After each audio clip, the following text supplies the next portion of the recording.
Hi everybody, good morning. I had to move around today to the other side of my table because the sunshine was so bright. So we're gonna get started today. A little schedule and calendar. I'm using the eye gaze pages today, but with the sunshine it's a little hard to look. So we have, look around, today's Wednesday. Look at me. Wednesday. Yeah, Wednesday. Today is Wednesday. We're into the month of August. Today is the 5th day of August. So if you look around, see if you can find for me the 5. Sometimes it's easier if you count. 1, 2, 3, 4, 5. Today's the 5th day of August. Today's Wednesday, so we're in the middle of our summer weeks. Actually, we're moving in on the end of our summer weeks, so a couple more weeks, and I hear we are back to school on September 8th. So we're working to get those details all set. So everybody keep your fingers crossed. And again, if there's any concerns or anything that you have that you want me to take to any of the committees, drop them in the inbox for me and I'll make sure they get there, okay? So this morning, start out by doing your calendar. Get the day, the date, the name of the month is August. Have kids find those things. On our schedule for work today, I'm going to read in our chapter a little bit here when I'm done. Then you'll see a math activity. The math activity today starts with a book. It's called The Picnic Problem Math by Jonathan Litton. And the kids kind of go through a story, so you'll listen to the story and the kids have to do some math work to solve this problem that they have. So listen to the story, and then I tried to kind of mimic the story in the work that you have to do today. So get things out like, get your number cards out, get some manipulatives out. You don't have to do all the pages. You don't have to do any of them if you don't want to. But if you work through the pages, it just helps build that math concept. Again, make sure you wake up those hands and arms first. Make sure kids are reaching and grabbing. You can cover a lot of goal work and picking things up and making choices and answering questions. Get your vocabulary pictures out as they're going through this adventure that they're on today. It ends with a picnic, so maybe you can pull some of these pictures out and use them to ask some questions or have conversation about not only our topic but math also. After math lesson, you have OT today. Miss Lauren and Miss Lori have a special guest, a couple special guests. Super cute video. Making a sandwich, plan on having peanut butter and jelly for lunch today. And maybe getting outside, have a little picnic. Today's going to be a beautiful day to do that. And you get to see a couple other friends in that video too. It's really cute. After OT, you have science.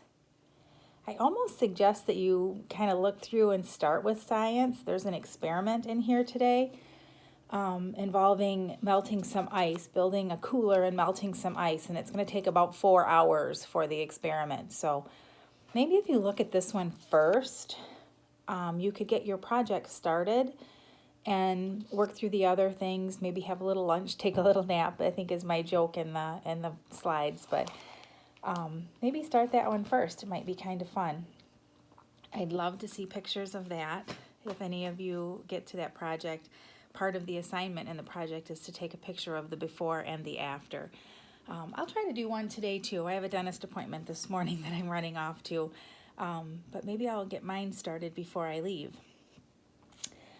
Reminders for today. We have a Zoom meeting tomorrow as a class at 9:30.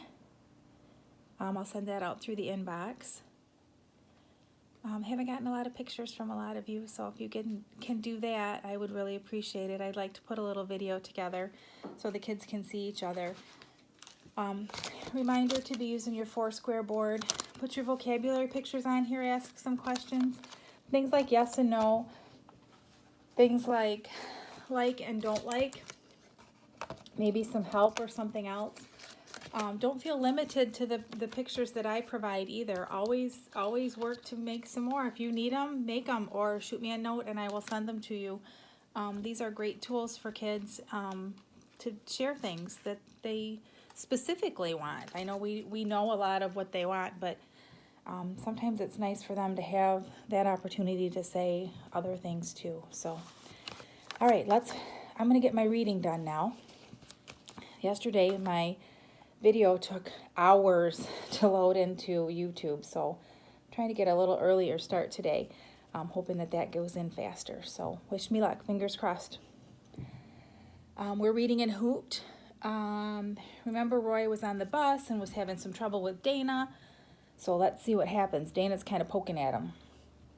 This time Dana hit him with the other hand, equally fat and damp.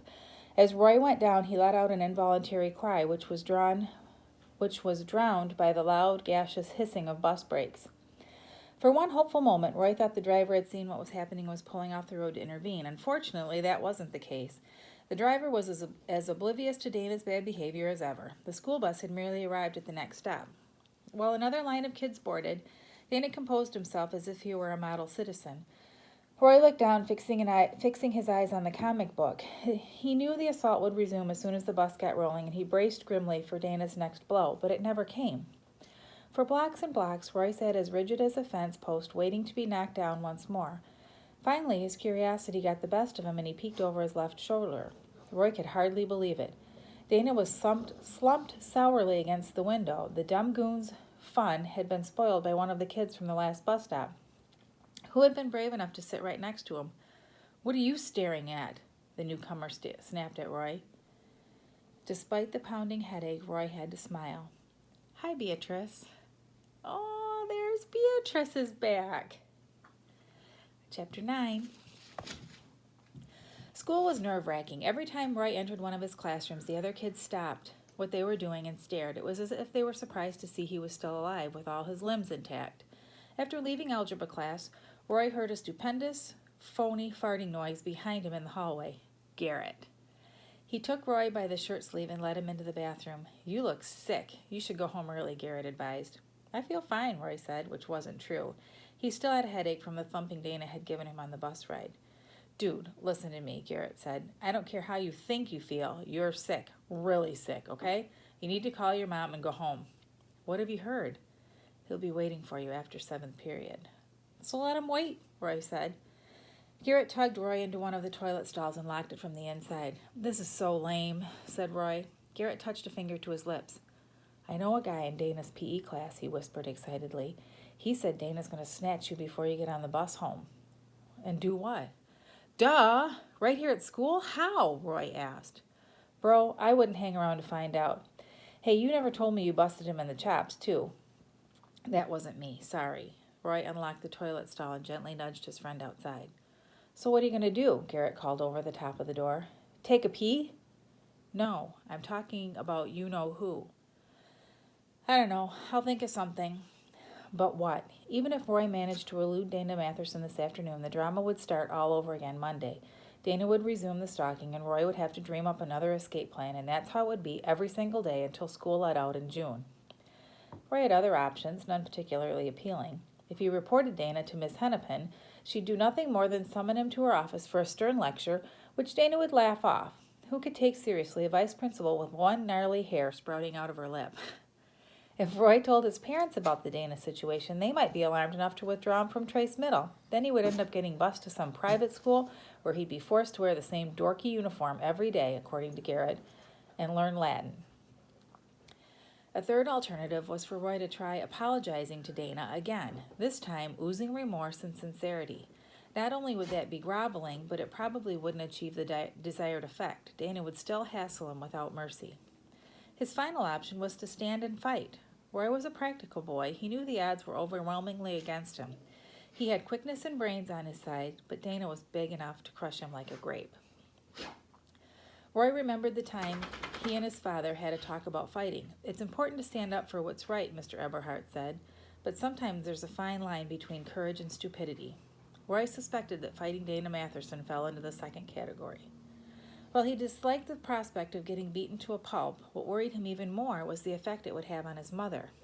She was very conscious of being an only child, and he knew his mom would be devastated if something bad happened to him. Roy had almost had a little sister, though he wasn't supposed to know about it. His mother carried the baby for 5 months, and then one night she got terribly sick, and an ambulance rushed her to the hospital. When she came home for a few days later, the baby wasn't there anymore, and nobody really explained why. Roy was only 4 years old at the time, and his parents were so upset that he was afraid to ask questions. A few years later, an older cousin told him what a miscarriage was and confided that Roy had lost a baby girl.